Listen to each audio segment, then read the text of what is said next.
ഇടുക്കി തൊടുപുഴ ജില്ലാ ആശുപത്രിയിൽ ഡോക്ടർമാരുടെ ക്ഷാമം രൂക്ഷം. മണിക്കൂറുകളോളമാണ് രോഗികൾ കാത്തിരിക്കുന്നത്. ഒപിയിലുള്ള ഡോക്ടർമാർക്ക് അത്യാഹിത വിഭാഗത്തിൽ ഡ്യൂട്ടി നിശ്ചയിച്ചിരിക്കുകയാണ്. പനി ബാധിച്ച കുട്ടിയെ കോട്ടയം മെഡിക്കൽ കോളേജിലേക്ക് മാറ്റിയിട്ടുണ്ട്. ആരോഗ്യമന്ത്രിയുടെ സന്ദർശനത്തിനിടെയാണ് സംഭവം. ഡോക്ടറുണ്ട്, നേഴ്സുണ്ട്. പക്ഷെ ഒരു കുഞ്ഞിന് പനി കൂടിനെ തുടർന്ന് എല്ലാവരും ഇവിടെയുള്ള സകല നേഴ്സുമാരും സകല ഡോക്ടേഴ്സും ആ സൈഡിലായിരുന്നു. നമ്മൾ 1-2 തവണ വന്ന് ഇൻഫോം ചെയ്തു, ഒന്ന് വാ എന്ന് പറഞ്ഞ്. പക്ഷെ ആരും തിരിഞ്ഞു നോക്കുന്നതുകൊണ്ടില്ല. ഞാൻ മാത്രമല്ല, എൻ്റെ കുഞ്ഞ് മാത്രമല്ല, നിലവിൽ അവിടെ 2-3 ഡോക്ടറുണ്ടെന്ന് എനിക്ക് തോന്നുന്നു. ഈ കുഞ്ഞിനെ, പനി ബാധിച്ച കുഞ്ഞിനെ മാത്രം നോക്കിക്കൊണ്ടിരിക്കുമായിരുന്നു. അപ്പോൾ എൻ്റെ കുഞ്ഞും വേറെ പനി കൂടി വേറെ കുഞ്ഞുങ്ങളും ഒക്കെ അവിടെ ഉണ്ടായിരുന്നു. പക്ഷേ അവരെ ആരും മൈൻഡ് ചെയ്യുന്നില്ല. എല്ലാവരും ഈ ഒരു കുഞ്ഞിൻ്റെ പുറകെയായിരുന്നു. ഞാനിവിടെ വന്ന് മറ്റുള്ളവർ പറഞ്ഞ് കേട്ടത് എന്താണെന്ന് വെച്ചിട്ടുണ്ടെങ്കിൽ, ആ കുഞ്ഞിനെ അവിടെ പനി കൂടിയിരുന്നപ്പോൾ ആരും തന്നെ മൈൻഡ് ചെയ്തില്ല.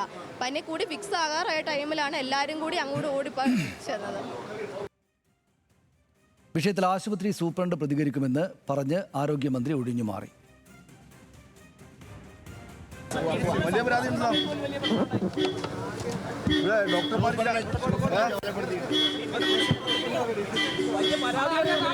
വലിയ ചികിത്സാ നിഷേധം ഉണ്ടായി എന്ന് പറയുന്നത്.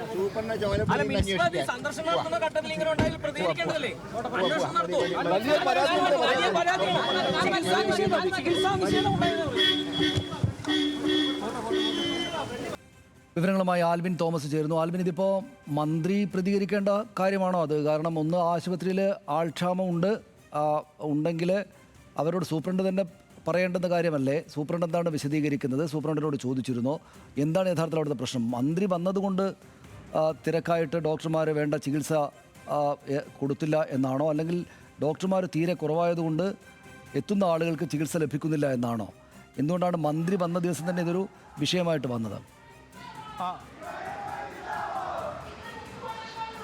സനീഷ, അങ്ങനെ തന്നെയാണ്. മന്ത്രി വന്നതുകൊണ്ട് ചികിത്സാ നിഷേധമുണ്ടായി എന്നല്ല. ഇന്ന് രാവിലെ മുതൽ തന്നെ വലിയ തോതിൽ രോഗികൾ ജില്ലാ ആശുപത്രി, തൊടുപുഴ ജില്ലാ ആശുപത്രി പദവിയുള്ള ആശുപത്രിയിലേക്ക് നിരവധി പനി രോഗികളാണ് വന്നിട്ടുള്ളത്. അവർക്കൊക്കെയും ചികിത്സയിൽ ഇട്ടാൻ വൈകുന്നു എന്നുള്ളതാണ് അവരുടെ ഒരു വലിയ പ്രതിഷേധമായി അവർ പറഞ്ഞത്. അതിനിടയിലാണ് മന്ത്രിയുടെ സന്ദർശനം ഇങ്ങോട്ടേക്ക് വന്നത്. ആ സന്ദർശനത്തിനിടയിലാണ് ഇത്തരത്തിലൊരു പരാതി രൂപപ്പെട്ടത്. അതായത് ഒരു 5 വയസ്സുള്ള കുട്ടിക്ക് പനി കൂടി വരികയും ആ കുട്ടിയെ ആദ്യഘട്ടത്തിൽ നോക്കിയിട്ട് പിന്നീട് ഡോക്ടർമാരില്ലാതെ വന്നപ്പോൾ മറ്റ് രോഗികൾ കൂടി പ്രശ്നമുണ്ടാക്കി എന്നുള്ളതാണ് നമുക്ക് ഈ ഘട്ടത്തിൽ മനസ്സിലാകുന്നത്. ഡോക്ടർമാരുടെ അഭാവമാണ് പ്രധാനമായിട്ടുള്ളത്. രോഗികൾ അത്രത്തോളം ഉണ്ട്. അതായത് കാഷ്വാലിറ്റിയിൽ ഉള്ള 3 ഡോക്ടർമാരെയാണ് ഇപ്പോൾ ഒ പിയിലേക്ക് നിയോഗിച്ചിട്ടുള്ളത്. അത്യാഹിത വിഭാഗത്തിൽ ഇപ്പോൾ ഡോക്ടർമാരില്ല എന്നുള്ളതാണ് ഏറ്റവും ശ്രദ്ധേയം. അതേസമയം ഒ പിയിലേക്ക് ഈ 3 ഡോക്ടർമാരെ കൂടി നിയമിച്ചിരിക്കുന്നു. പക്ഷേ അവർക്ക് രോഗികളെ കാണുന്നതിൽ അധികമായി പനി ബാധിച്ചുള്ള രോഗികളെ അടക്കമുള്ള ആളുകൾ ഇങ്ങോട്ടേക്ക് വരുന്നുണ്ട് എന്നുള്ളതാണ് ഏറ്റവും ശ്രദ്ധേയം. വലിയ പ്രതിഷേധവും കൂടി DYFI ഈ ഘട്ടത്തിൽ ഇപ്പോൾ ഇവിടെ നടത്തുന്നുണ്ട്. ഇത്തരത്തിൽ രോഗികൾക്ക് ചികിത്സ ലഭിക്കാതെ പോകുന്ന ഒരു സാഹചര്യമുണ്ട്.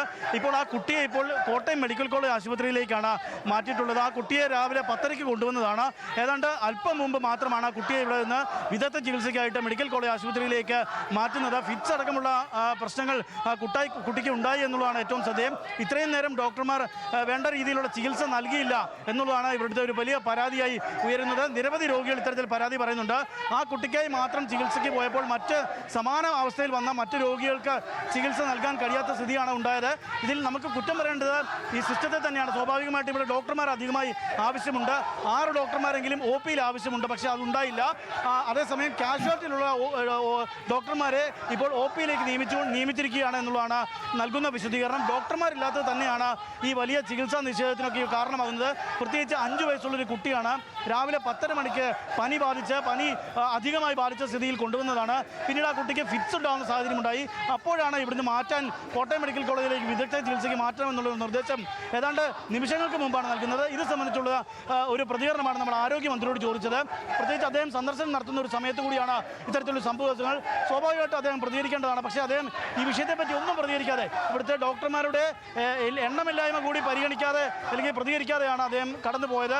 എന്തെങ്കിലും തരത്തിൽ ഈ ഡോക്ടർമാരെ നിയോഗിക്കുന്നതിന് വേണ്ട നടപടികളുണ്ടോ എന്നത് പോലും അദ്ദേഹത്തോട് ചോദിച്ചിട്ട് അദ്ദേഹം വേണ്ട രീതിയിലുള്ള പ്രതികരണം നൽകാതെയാണ് കെ മുരളീധരൻ ഇവിടെ നിന്ന് മാധ്യമങ്ങൾക്ക് ഒരു പ്രതികരണവും നൽകാതെ പോയത്. വലിയ പ്രതിഷേധം ഇപ്പോൾ ഡിവൈഎഫ്ഐയുടെ ഭാഗത്തു നിന്നുണ്ട്. ഡിവൈഎഫ്ഐയുടെ വലിയ പ്രതിഷേധം ഇവിടെ നടക്കുകയാണ്. രോഗികൾക്ക് മതിയായ ചികിത്സ ലഭിക്കുന്നില്ല എന്നുള്ളതാണ് ഇതിലെ പ്രധാനമായും അവർ ആരോപണം ഉന്നയിക്കുന്നത്. നമുക്ക് കാണാവുന്ന പോലെ വലിയ ജനമാണ് ഇവിടെ.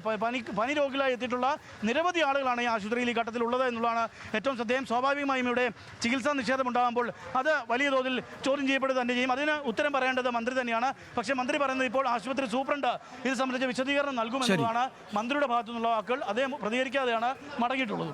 സനീഷ്, നന്ദി ആൽവിൻ. വിവരങ്ങൾക്ക് വളരെ വ്യക്തമാണ്. അവിടെ ഗൗരവതരമായിട്ടുള്ള സാഹചര്യമാണുള്ളത്. ഒരു ചെറിയ കുട്ടിക്ക് പനി രൂക്ഷമായതിനു ശേഷം ചികിത്സ കൊടുക്കാൻ പോലുള്ള സംവിധാനം ഇത്ര പ്രധാനപ്പെട്ട ആശുപത്രിയായിട്ട് പോലും അവിടെ ഇല്ല.